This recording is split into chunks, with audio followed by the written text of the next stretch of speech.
agradecemos infinitamente que nos informe sobre ello. Bienvenida, doctora. Muchísimas gracias. Le comentaba antes a Natalie que para mí es un placer estar aquí, pero que yo me tengo que marchar después a la 1 porque tenemos otra cosa, 1:30, y que si alguien quiere parar y preguntar durante el camino, a mí no me importa, no tengo ningún problema. Tengo muchísimas diapositivas y es verdad que yo creo que más que las diapositivas en sí, las imágenes, creo que lo importante será el mensaje. ¿Vale? Entonces, yo quería transmitiros, hago trasplante fecal para enfermedad por Clostridium, es difícil, ahora ha cambiado incluso de nombre, se llama Clostridium en vez de Clostridium, y somos de los primeros que los hacemos en el hospital porque, bueno, nosotros nos surgió la oportunidad de hacerlo y es algo muy interesante. Muchísimos de los padres que tenéis niños con trastornos con autismo, pues hay evidencia de que el trasplante puede hacer algo, porque evidentemente la microbiota parece que está implicada, ¿no? Lo que pasa es que todavía no hay suficiente ciencia como para recomendar hacer el trasplante en autismo y por eso no se hace en los hospitales. Yo trabajo en un hospital y todo lo que hacemos tiene que venir basado en una evidencia científica, que haya suficientes artículos sobre ello. Entonces, en este caso, para trastornos del espectro autista no se hace porque no hay evidencia todavía. Cuando haya suficiente evidencia, por supuesto, estaremos encantados de hacerlo y seremos de los primeros, ¿no? Entonces, bueno, yo de verdad tengo muchísimas diapositivas, pero no pretendo aburriros para nada. Nosotros los microbiólogos nos hemos basado siempre en lo que decía Cox, ¿no? En las enfermedades infecciosas. No tengo que contaros nada porque nos ha hecho el favor el coronavirus de ver cómo una enfermedad infecciosa pues, se transmite y todos lo sabéis ahora. Es verdad que es un virus muy transmisible, que todas las bacterias no tienen esa tasa de contagio, ni los virus normales tampoco, pero hay muchas cosas que ya no tengo que explicaros en cuanto a las bacterias, ¿no? Respecto a esto, me gustaría deciros que ahora mismo todos los que estamos aquí estamos poniendo en común nuestras bacterias, nos estamos autotrasplantando bacterias, ¿no? Entonces, mucha gente cuando me pregunta lo del trasplante, es muy interesante el trasplante porque es meter un ecosistema completo, pero en contacto con bacterias estamos todos los días y aquel que tiene varios niños y solo uno tiene un trastorno del espectro autista, ese niño está expuesto a las mismas bacterias que su hermano. Quiero decir, o sea, que es algo que las bacterias están en el ambiente y que todos estamos expuestos, lo que cada uno tenemos nuestras propias bacterias acomodadas a nuestro intestino que nos funcionan, ¿vale? Durante muchos años los microbiólogos voy a coger el micrófono que va a ser más fácil. A ver, durante muchos años los microbiólogos nos hemos basado en identificar infecciones, que es a lo que nos hemos dedicado siempre. Nosotros tratábamos de ver qué bacteria mala era la que nos infectaba y con nuestro sistema inmune en correlación, ¿no? Y últimamente estamos viendo que además las bacterias van a aportarnos cosas beneficiosas. Todos estamos llenos de bacterias porque evidentemente nos hacen falta, ¿vale? ¿Qué nos ha pasado siempre? Que nosotros hemos cultivado las bacterias. Nosotros sabemos cultivarlas y en los últimos años hemos descubierto pues, que hay un mundo de pasado en el DNA que somos capaces de ver muchas más bacterias. Hasta hace muy poco tiempo pensábamos que en la tripa podíamos tener entre 40 y 50 tipos de bacterias y ahora sabemos que hay 400, 500. Eso nos ha abierto un campo de investigación apasionante. Llevamos 10 años y no sabemos nada todavía del tema. Sobre todo porque nos centramos en las bacterias y en la tripa hay muchísimas más cosas. Una de las cosas que más me pregunta la gente es si la bacteria es buena o mala, ¿no? Si, por ejemplo, vosotros con relación al espectro autista, pues si Akkermansia, a los niños les falta Akkermansia. Y mucha gente me dice, ¿pero Akkermansia es buena o mala? Ni es buena ni es mala. Cada uno de nosotros tenemos nuestra Akkermansia, ¿vale? Cada uno de nosotros tenemos un diálogo con nuestra Akkermansia. Y probablemente mi Akkermansia es diferente de la que tengáis cada uno de vosotros en vuestra tripa. Entonces no podemos generalizar si una bacteria es buena o mala. Podemos ver un ecosistema si funciona bien o no funciona bien. Entonces lo del buena y mala es una cosa que tenemos que dejar atrás. Cada uno tenemos en nuestra tripa un ecosistema que está adaptado a nuestras condiciones. Que no funcione bien puede ser por muchas cosas y todavía tenemos que investigar mucho para ello, ¿no? Cuando llego a este punto siempre me gusta recordar a la gente, yo soy de La Rioja, de Logroño, y entonces hubo un estudio muy importante que hicieron en las bodegas en cuanto a la calidad del vino. Entonces, cada una de las bodegas tenía sus propias bacterias que fermentaban el mosto y daban el vino. Y se puso de moda una temporada que por qué no cogíamos unas bacterias del vino mejor, del que tenía mejor sabor, mejor cualidades, y las poníamos en todas las cubas de todas las bodegas. Así todos tendríamos, con diferentes mostos, tendríamos la misma calidad de vino, un vino muy bueno. Eso se hizo, se cogió las bacterias de una bodega, se enriquecieron, se implantaron en las cubas de todas las bodegas y, por supuesto, no funcionó. Cada bodega eliminó las bacterias que habíamos puesto y siguió fermentando el vino con sus propias bacterias. Eso es un poco lo que nos pasa a nosotros. Cuando hacemos un trasplante fecal, en el caso de Clostridium es una cosa extrema. Ese intestino está devastado por una diarrea, por unas toxinas. Ahí no queda muy poca bacteria viviendo. Entonces, le pongamos lo que le pongamos, es una manera de reiniciar el sistema. Yo he hecho trasplante para otras enfermedades y os puedo decir que no funciona, que las bacterias tal cual las ponemos, tal cual se eliminan y no funciona. Entonces, en el caso del espectro autista nos pasa lo mismo.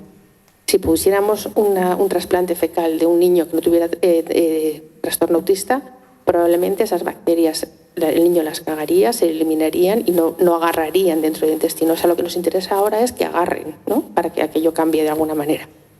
Pues por ahora no tenemos la clave para hacer eso bien, ¿vale? Entonces, bueno, esto es un poco más o menos, el mensaje es el mismo, ¿no? Eso es lo que os decía, de que ahora nosotros somos capaces de hacer secuenciación masiva y que vemos pues, un mundo que no conocíamos con el 16S de las bacterias. Pero lo más importante es que hoy, a día de hoy yo solo sé tipar las bacterias, estas y los hongos. Pero sabemos que hay una cosa súper importante que son los FAOs que no controlamos. Todavía no somos capaces de identificarlos ni de manipularlos para que ese ecosistema funcione bien. Y eso va a ser una revolución en el próximo tiempo. También estamos trabajando con bacterias depredadoras, bacterias que comen bacterias, que también va a ser interesante. Y bueno, sabéis que la microbiota intestinal pues, que se puede condicionar por muchísimas cosas. Sabemos que la dieta es lo más importante. Pero, como os digo, si cogemos elementos de la misma familia, expuestas a la misma dieta y a las mismas condiciones ambientales, cada uno tiene lo suyo. Y entonces pensamos, es que igual la microbiota está mal, la de un niño frente a la de otro. Todos los niños de una misma familia están expuestas a las mismas bacterias. Pensarlo, o sea, no consigo nada con coger la caca de ese niño sano y metérsela al niño enfermo, porque ese niño está igual expuesto a esas bacterias. Si no han implantado es por algo más allá de que la necesitan para funcionar, ¿vale? Y bueno, desde el año 2016, pues nosotros sabemos que la microbiota tiene mucho que ver en la enfermedad y en la salud de las personas. Es verdad que es un campo apasionante, pero también os digo que ya ha pasado mucho tiempo desde que sabemos estas cosas y todavía no hemos llegado a poder manipular ese ecosistema de una forma que sea ecológica y que funcione. Entonces, que nos queda mucho camino. La obesidad lo pongo porque siempre, o sea, imaginaros que pudiéramos encontrar una pastillita mágica que nos permitiera comer lo que fuera y no engordar nunca, ¿no? Sería fantástico. Y desde hace ya, más de 15 años se sabe que la obesidad tiene mucho que ver con las bacterias, está claro. Son los experimentos de los ratones, que si los ratones están en un ambiente estéril sin bacterias, no consiguen engordar, coman lo que coman. Eso es fantástico en ratones, no se puede trasladar a humanos nunca, lo que hacemos en ratones es solamente para el laboratorio. Pero también os digo que si se pudiera conseguir de alguna manera manipular esa microbiota y no engordar, ya se hubiera conseguido, porque hay muchísima gente en el mundo poniendo mucho esfuerzo en ello y todavía no hemos llegado a ello. También igualmente, todos seguro que conocéis a esa gente que come muchísimo y que sigue estando delgada, se le echa la culpa al metabolismo, a sus bacterias, a lo que sea. Lo que quiero llegar a que tengáis en vuestra cabeza es que nos falta conocimiento todavía para saber lo que hacemos. Que vamos en el buen camino, pero que hay que hacer más ciencia para estar seguros de lo que hacemos, ¿vale? Que no es tan sencillo como meter una caca de otra persona en alguien y vaya a funcionar. No va a funcionar. Vale.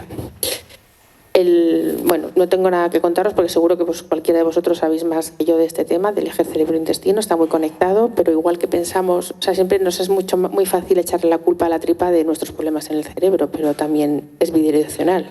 Quizás los problemas que encontramos en la tripa tienen que ver con los trastornos que tenemos en el cerebro, hay que pensarlo también. ¿Vale? Y uno de los grandes problemas que tenemos hoy en día es definir la normalidad. No hay nadie en el mundo que sea capaz de decirme si una microbiota es normal o anormal. No hay ningún valor. No existe nadie en el mundo que porque yo le diga tengo 300 veces más de Akkermansia que tú, me diga que eso para mí no es normal. ¿Vale? No es como el colesterol, que yo tengo unos parámetros. Eso no es así para la microbiota. Y hasta que esos criterios no existan, no vamos a poder hacer nada.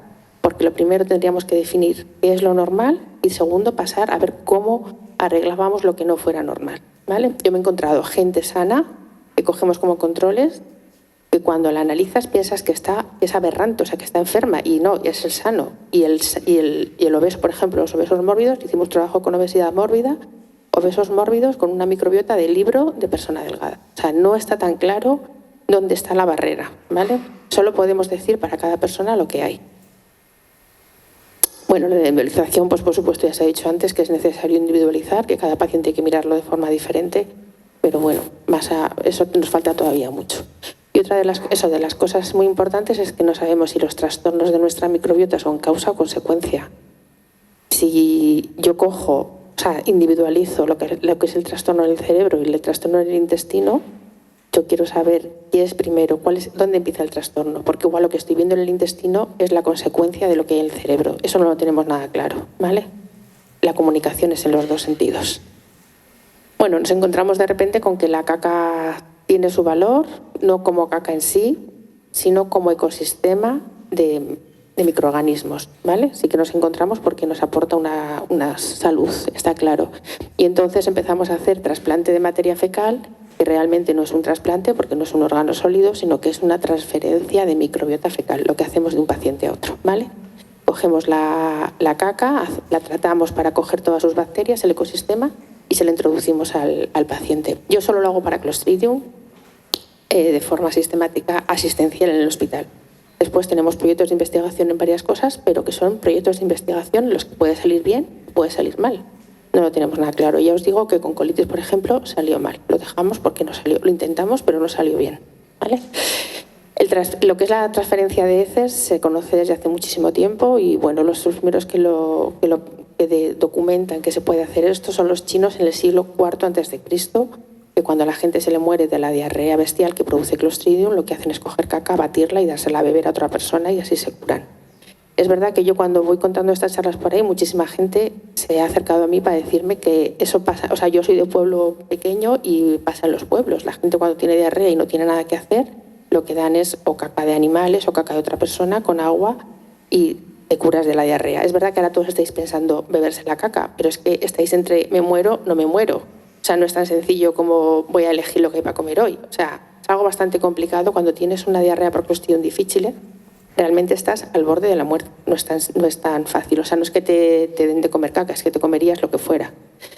El pensar en los que tengáis perros, en los perros comiendo caca de otros perros. Vamos, yo tengo perro y es verdad que el perro, si está bien intestinalmente, no come caca. Si el perro no tiene diarrea, no come caca. Pero si el perro tiene algún trastorno intestinal, es cuando va oliendo cacas y no se come todas, selecciona algunas, ¿vale? Bueno, esta es la imagen que se da por ahí cuando dicen lo de Clostridium difficile, pero que sepáis que es una enfermedad horrible, muy limitante, la gente tiene que estar aislada, los pacientes no se pueden tocar a sus familiares, el Clostridium libera unas esporas, que es la manera de transmitirse, es complicado. Y bueno, en el año 53, el primer científico estadounidense que deja escrito en una nota científica que ha salvado a 4 pacientes dándoles heces batidas, pues es un americano que lo deja escrito y a partir de ahí empieza una empresa en Estados Unidos pues a tomarse en serio el trasplante fecal para esta enfermedad, en concreto Clostridium difficile.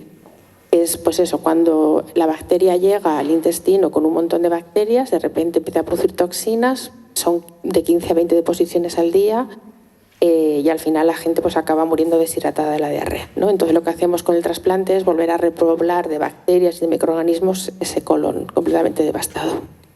En el año 2013, a los que hacéis fotos, yo he dejado mis diapos, si las pedís, si os las quieren dar o alguien me las quiere pedir, yo se las voy a mandar. O sea que por mí que no hagáis fotos, que si me dejáis una dirección de correo os las mando para que escuchéis en vez de hacer fotos. En el año 2013, en New England sale un artículo donde dice que demuestran la eficacia de trasplante para Clostridium difficile. Es un proyecto muy interesante, muy ambicioso, pretenden meter a 300 pacientes y al final, cuando van por 30, o sea, ellos pretendían hacer vancomicina, que es un antibiótico, que es el tratamiento estándar, lo que tenemos para todos los pacientes que tienen con Clostridium difficile. Después, de forma de ensayo clínico, vancomicina más trasplante, nasoduodenal, lo hacían con una sonda. Y después vancomicina más un lavado intestinal como control negativo. El lavado intestinal es simplemente un enema con agua para disminuir la carga de bacterias del intestino.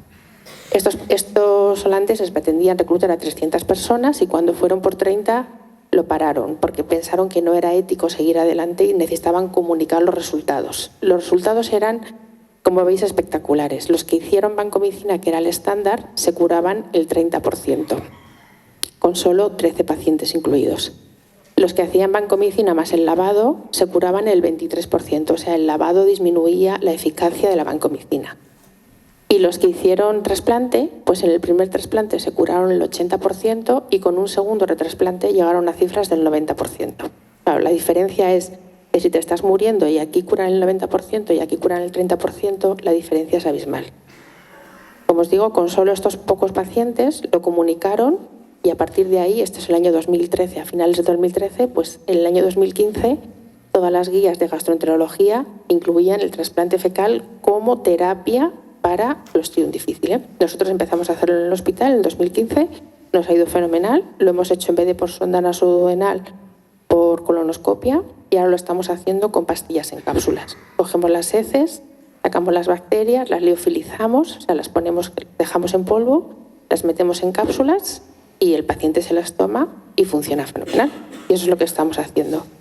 Eso es verdad que es como muy prometedor para muchas enfermedades en las que la microbiota va a estar alterada, pero como os digo, en autismo y en trastornos del espectro autista no hay evidencia todavía. Entonces no lo hacemos porque no hay evidencia. Cuando yo le cuento todo esto a la gente piensa como que maravilloso, ¿no? Me puedo coger una caca de una persona delgada, comérmela y ya puedo comer lo que quiera, que voy a ser delgado. Vale. Entonces yo siempre, incluso sobre todo a los padres de niños con trastorno del espectro autista, les digo, pensar a quién vais a coger de donante, que su microbiota sea tan buena que vaya a curar a tu hijo. Porque si yo estoy segura de que esa microbiota condiciona mi salud, yo puedo tener un donante que ahora está perfecto, todos los que estamos aquí estamos sanos, pero nadie estamos exentos de que dentro de 5 años tengamos una colitis ulcerosa. Si esa colitis ulcerosa va a ir codificada en las bacterias que están en mi tripa, ¿a quién voy a elegir de donante para meterle ese ecosistema a mi hijo? ¿Vale? O sea, tenéis que pensarlo muy bien, que elegir un donante no es tan fácil. Si vosotros me diríais, bueno, pues elijo de donante al hermano de al otro hijo que tengo sano. Como os digo, ambos están expuestos a las mismas bacterias, no tiene ningún sentido. Tendríais que buscar un donante de fuera con unas bacterias diferentes que reemplacen a las que tiene, ¿vale? O sea, no es tan sencilla la cosa. Y no somos capaces de prever en un ecosistema microbiano qué enfermedad va a codificar dentro de 5 años. Esto ya ha pasado. Hay un artículo muy interesante de una chica americana que estaba embarazada y tenía una colitis y estuvo fatal. Se hizo un trasplante, se curó del trasplante, pero el donante que le pusieron era obeso. Como ya sabéis que los americanos son todos como son, pues al final la chica denunció a la empresa que había hecho el trasplante y les ganó porque había engordado muchísimo porque el donador era obeso. Y sabéis en los que este año, en junio, ha habido una alerta muy gorda porque los americanos han cogido caca de una persona con una bacteria multiresistente y se la han metido a una persona con una inmunodeficiencia y se ha muerto. Ha muerto por la bacteria que le han metido por las heces. Nosotros, por supuesto, los americanos son muy listos, pero nosotros toda la vida, cuando hacemos un trasplante, primero certificamos que no tiene nada que pueda tener resistencia a los antibióticos. O sea, no solo que no tenga virus transmisibles o bacterias o parásitos, sino que además siempre hemos certificado de que el donante no es portador de bacterias multiresistentes, ¿vale? O sea, es muy importante eso. No solamente lo infeccioso. Porque antes el trasplante siempre se hacía por vía nasoduodenal. Una cánula por la nariz y dejábamos las heces en el intestino. Después se pasó a la colonoscopia para dejar las heces en ciego y ahora, como te digo, pues se está optando más por las cápsulas de heces liofilizadas. Antes siempre se hacía esta vía porque era más sencilla, no tienes que hacer nada. La colonoscopia en un paciente que tiene mucha diarrea tienes problema de perforarle en alguna ocasión. Entonces hacía vía nasoduodenal. Después los pacientes se aspiraban y se dejó de hacer. ¿Vale? Y bueno, yo tengo muchísimas diapositivas, pero es que no os quiero aburrir tampoco. Me parecería más interesante si vosotros hicierais preguntas, porque yo luego las diapositivas las dejo. Dime.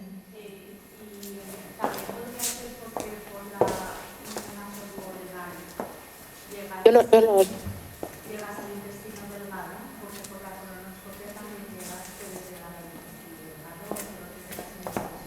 Ella me pregunta si con la nasoduodenal llegamos a intestino delgado. Efectivamente, llegamos, lo liberamos en la primera parte de duodeno, como mucho, y por colonoscopia podrías llegar más adelante de lo que es la válvula ileocecal, pero lo que nos interesa es dejarlo en ciego.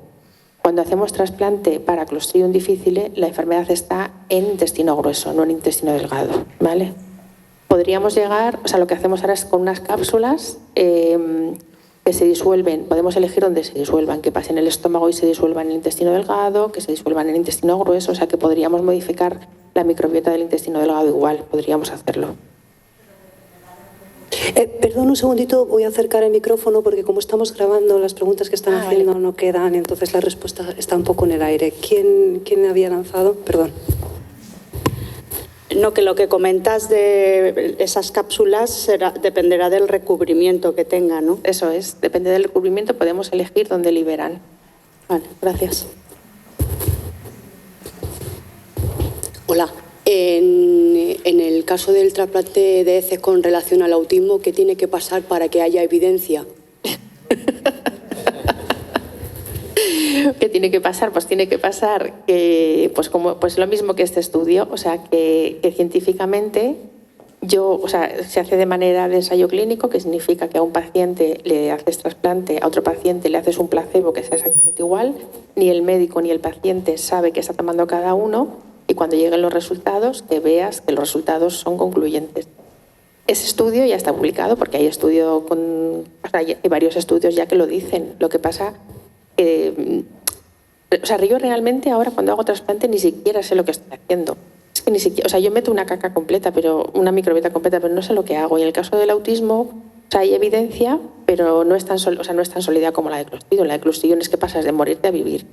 En el autismo puedes pasar a mejorar un poco los síntomas, está claro, pero que hace falta más ensayos clínicos. Hay varios que están publicados, pero falta con más N, o sea, con más número de personas. Peligroso como tal. Perdón. Hombre, es peligroso, ¿eh? O sea, quiero decir, yo tengo hijos y, bueno, yo misma, yo no me haría un trasplante si no fuera necesario. Yo no me lo haría. Peligroso, todo es peligroso. Estamos metiendo un montón de bacterias. O sea, fíjate que para que un probiótico sea válido, tiene que pasar un montón de años, un montón de test de demostrar que es seguro que no te va a infectar. Lo que hay en las heces pues son 400 especies, virus. O sea, nosotros hacemos test a todo lo contagioso, pero hay cosas que se nos escapan. Yo no sé si te van a meter en una heces de otra persona y te puede dar, pues desde luego, una infección gorda, seguro. De hecho, queremos recordar que nosotros no incentivamos con esta información, simplemente mostramos vías de investigación que son muy interesantes y que se están abriendo en este momento, pero también queremos remarcar, como la doctora nos está explicando, que no es algo en lo que hoy por hoy tengamos evidencias científicas ni que nosotros que estamos aquí procuremos tener un poquito de conciencia y conocimiento, pero que sin duda no deja de ser una puerta que abre muchas posibilidades. ¿Los donantes de dónde...? ¿De dónde salen?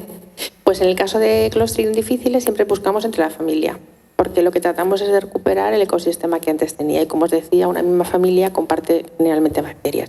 Entonces, por ejemplo, casi siempre suele ser la abuela, siempre es una enfermedad más de mujeres y de gente mayor. Da igual que sea el paciente, pero se busca pues el marido, los hijos, los nietos, los bisnietos, el padre, hemos tenido de todo. Por favor, detenme el micrófono. Me pregunta si al donante se le analiza las heces. Yo tengo puesto, lo que no sé es dónde lo voy a encontrar. Tengo puesto lo que se analiza a cada uno de ellos, todo esto. Se les analiza, por supuesto, en sangre, exposición, como si fuera a donar un pulmón o un riñón. Exactamente igual. Al donante de heces, ser donante de heces hoy en día, el 2% de la población puede ser donante de heces. No es tan fácil, porque hacemos analítica como si fuera a donar, os digo, un riñón o un hígado exactamente igual. Imagínate que le quitamos el Clostridium y le ponemos un parásito. Imagínate qué gracia. Por favor. Sí. Es el mismo protocolo que otros trasplantes, sí, perdón. No, conteste. Ya, me pregunta si es el mismo protocolo que cualquier otro trasplante, le digo exactamente igual. Quería saber si conoces los trabajos de Dolly de León de Mota en Panamá. Como ella es una pionera, es una médico, era anestesióloga, recibió el diagnóstico de autismo 2 gemelitas. Entonces, después de todos los estudios y demás, ella, pues, con esa cosa que tenemos las madres, que nos enciende la llamita, ¿no? Entonces, un día decidió darle un biberón con caca de la sana, un batido a la enferma. Después del año fue. Y entonces al día siguiente la enferma se despertó muchísimo más conectada y esta mujer pasó de ser anestesióloga a ser experta en microbiota, en trasplante de heces. Y ha estado haciendo trasplante de heces en Panamá durante tiempo. Luego le quitaron la licencia. Pero esta mujer tiene testimonios y charlas en YouTube y estaba en contacto con la Universidad Karolinska de Estocolmo y tal. Y bueno, creo que es alguien un referente grande porque la experiencia que ella tiene, poca gente la tiene en autismo. Ella lo usaba en autismo. De hecho, una de las charlas que tiene en YouTube, que son en 4 partes, bueno, está sonando el móvil. Ella refiere cómo se reían su marido y ella cuando la Cochrane decía que era inútil la dieta en autismo porque su niña, que había tenido autismo tras este trasplante casero de heces, del cual no hubo regresión, es decir, al día siguiente estaba el beneficio ya, luego se mantuvo en dieta para autismo y demás, lo que ella aplicaba luego en su clínica, estaba normalizada, iba al colegio con su hermana, ¿no? Y bueno. Yo solo te digo, o sea, yo me baso en lo que está publicado en artículos científicos, que evidentemente hay algo que si fuera tan sencillo como dar de comer las heces de otra persona, pues lo sabríamos todos ya y lo estaríamos haciendo. Que hay casos y casos, y solo te puedo decir que si yo tuviera un hijo, yo no haría eso. Porque, te vuelvo a repetir, que 2 hermanas que convivan están expuestas a las mismas bacterias. No te he oído. Pero esto ha pasado. Pero no está publicado científicamente. Para publicar un artículo científicamente todos necesitamos pasar un montón de cosas, de controles de calidad. Y mientras no esté... O sea, yo lo haría encantada, que no es que no esté en contra. Si yo solo te digo que en un hospital público solo se va a hacer cuando haya evidencia. Y que hoy en día el Ministerio de España ha tomado cartas en el asunto y va a dar a las heces una categoría de medicina para que no se pueda hacer en cualquier sitio porque es algo serio. O sea, igual que ha pasado lo de la niña que le ha dado el biberón, ha pasado que gente se ha muerto por esto. Quiero decir, o sea, a mí me parece que hay que tener bastante cautela y que yo solo os digo, igual que pasó con Clostridium, en el momento que se dijo esto es válido, se hace en los hospitales públicos de España. Si sale un comité de expertos que diga el trasplante en autismo es válido, todos los hospitales lo vamos a hacer. Sabíamos que iba a ser un tema con controversia, porque es algo que nos interesa a todos, pero también somos conscientes de todo esto que nos estaba diciendo la doctora y que ayer tuvimos la oportunidad de escuchar en la mesa redonda de médicos. Hay más de un 50% de microbiota que todavía no tiene ni nombre ni sabemos qué capacidades o cualidades tiene. Entonces, estamos esperanzados, hay estudios, como dice la doctora Bellostas, hay oportunidades. Hay una puerta abierta de investigación, pero con cautela. Simplemente quiero recordarlo porque veo que estamos todos como muy interesados y sabíamos que esto iba a pasar, pero vuelvo a apoyarme un poco en la experiencia de la doctora, con cautela. Perdón un segundo. Mi nombre es Blas López, soy médico y bueno, desde hace unos años soy apasionado del estudio de la microbiota. Yo creo que hay más de 450 bacterias. Nosotros detectamos en algunos pacientes hasta 2.800 bacterias diferentes. Si son permanentes o son transitorias, ahí podemos discutir, ¿no? Pero que cuando tú haces una secuenciación masiva, no utilizando el 16S ni el 18, ni haciendo PCR, sino haciendo una secuenciación directa de todo el ADN que hay en las heces, nosotros diagnosticamos hasta 2.800 bacterias. También es verdad que encontramos pacientes con 110 bacterias y hasta con 80 bacterias. Y otra cosa, sí se puede hacer viromas. Hacemos viromas, hombre, no. Yo también hago viromas. Viromas. Sí, también sabemos hacerlo. Y diagnosticamos los virufagos.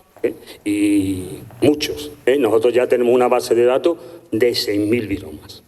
De 6.000. Sí que se pueden hacer muchas cosas más con las nuevas secuenciaciones que con las que hacíamos antes. Seguimos avanzando, seguimos investigando. ¿Alguna pregunta más? Perdón, estaba esta señorita antes. Disculpe. En el caso de la Clostridium difficile, ¿cuánto tendría que ser la cantidad para que un paciente comience a presentar síntomas? O sea, ¿qué nivel es el que ¿Cantidad de bacteria te refieres? Exacto, de Clostridium difficile. Pues mira, el Clostridium difficile es una enfermedad que lamentablemente la sueles coger en el hospital. Tú entras al hospital por cualquier cosa que no tenga nada que ver. Tienes pues desde un uñero en un pie, una neumonía, te ponen antibióticos y esta bacteria lo que tiene es que forma esporas y las esporas se liberan al medio. Es verdad que también hay Clostridium en la calle que también lo podrías coger. Pero el problema es cuando estás en un hospital que te dan un montón de antibióticos para otro tipo de proceso y cuando coges el Clostridium suele ser del propio hospital porque se transmite mucho dentro del hospital. Entonces es muy infectivo y con muy poquitas esporas puede desarrollar infección. Pero también es cierto que muchos pacientes están expuestos a esas esporas y no lo desarrollan. O sea, no es estilo coronavirus, nos vamos a morir todos, para nada, ¿no? O sea, es verdad que su prevalencia no es tan alta, pero hay gente a la que está pues, bastante malita. Siempre pasa que los que peor están son los que peor se llevan todas las papeletas. Entonces, la gente muy anciana, que está muy malita, es la que más lo suele coger.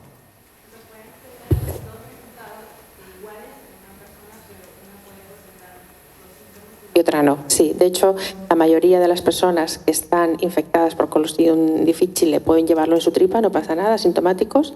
En adultos, generalmente, un 5% de la población lo tiene de forma habitual en las heces. Tanto en niños como en ancianos es bastante común que estén colonizados, pero no presentan síntomas, no producen toxinas y mientras no produzca toxinas no hay diarrea. Buenos días, doctora. ¿Qué determina la eficacia de lo que es la transferencia de la microbiota en un paciente o en otro, por ejemplo? Porque sí, en los pacientes con Clostridium se ha visto que es súper efectivo, pero en pacientes con colitis no, o en TEA todavía es controversia. ¿Qué es lo que determina que se puedan colonizar? Se va con las heces y se ha acabado.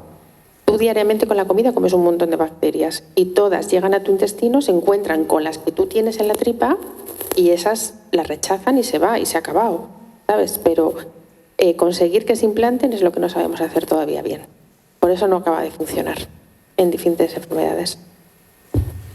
Una pregunta más.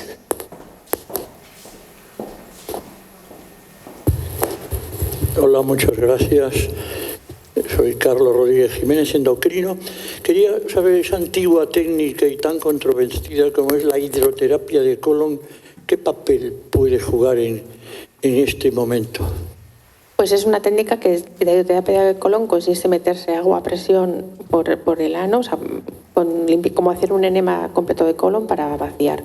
Se hace de forma rutinaria en los países de la URSS, en todas las repúblicas, o sea, todo lo que está al este se suele hacer. También en Canadá tiene mucha fama y yo conozco mucha gente que se la hace una vez al año porque dice que les sienta bien.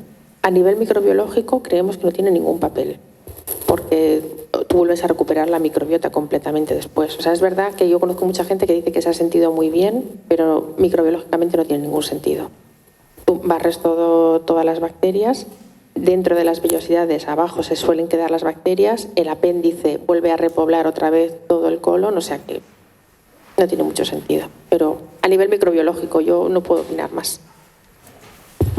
¿Alguna otra pregunta?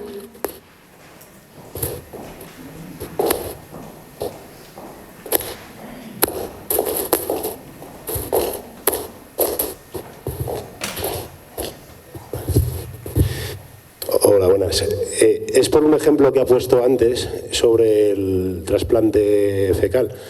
O sea, es decir, una persona que ha hecho que ha sido donante y que en un futuro vaya a tener, o sea, que haya donado su trasplante, sus heces para ponérselas a una persona, a otro paciente, si en un futuro va a tener colitis ulcerosa, a esa persona que le ha hecho el trasplante fecal, ¿lo va a tener también? O sea, no lo entiendo. Es una cosa que, o sea, si yo voy a tener colitis ulcerosa dentro de 10 años, ya está codificado eso en mi microbiota. O sea, las enfermedades en un futuro que vayamos a tener ya se supone que las tenemos ya. Es que no lo entiendo, ese ejemplo.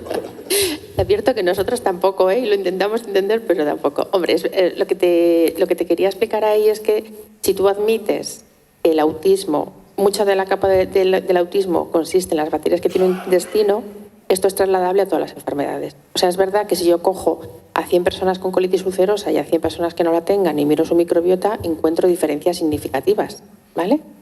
Y en eso se basa esta evidencia de que la microbiota influye en tu salud y en tu enfermedad. Hemos pensado pues, echar la culpa a las bacterias de la colitis ulcerosa. Realmente, los pacientes con colitis ulcerosa, su microbiota es completamente diferente, ¿vale? Lo que no sabemos es si eso es causa o consecuencia, porque igual el problema es tuyo, de tus células, que provocan una inflamación, y lo que encontramos son que solo las bacterias que sobreviven a esa inflamación son las que viven en un paciente con colitis ulcerosa. Es lo de causa o consecuencia. Pero en teoría, si yo afirmo de que mi microbiota está implicada en mi enfermedad, que es la colitis ulcerosa, y yo cojo mis heces ahora y se las implanto a otra persona, y yo dentro de 5 años desarrollo colitis ulcerosa, esa otra persona también lo podría hacer. Quizás no dentro de 5 años, pero hay que darle 10 años y lo desarrollará. Se echa mucha culpa de este ambiente inflamatorio a las bacterias, también en el cáncer, también se han hecho muchas reflexiones sobre eso, pero no es no es la bacteria como tal, sino los metabolitos que produce. Y en teoría el cáncer empieza 10 años antes de que lo diagnosticamos. La alteración que acaba en ese cáncer va a empezar 10 años antes, y mucho puede ver con esas bacterias, por supuesto. ¿Vale? ¿Alguna pregunta más? Bueno, doctora, yo quisiera recordar que esto es como hace no tanto tiempo que se hacen trasplantes de sangre y transfusiones, y había gente que moría hasta que descubrieron el RH, ¿no? Yo creo que estamos en un punto similar, es prometedor, podemos hacer muchas cosas, pero prudencia. Sí, es igual que el trasplante de sangre, por ejemplo, o sea, la donación de sangre, que cuando desconocíamos el virus de la hepatitis C, por ejemplo, pues a ver, la gente, o sea, ya no el RH, o sea, que es que son cosas más allá, siempre tenemos que seguir más allá. Mi mensaje es, estamos en el camino, hay que investigar más, hay que tener ciencia, y cuando estemos seguros de que lo hacemos bien y sobre todo lo hacemos seguro, lo haremos. Eso. Muchas gracias, doctora. No hay nadie más que quiera...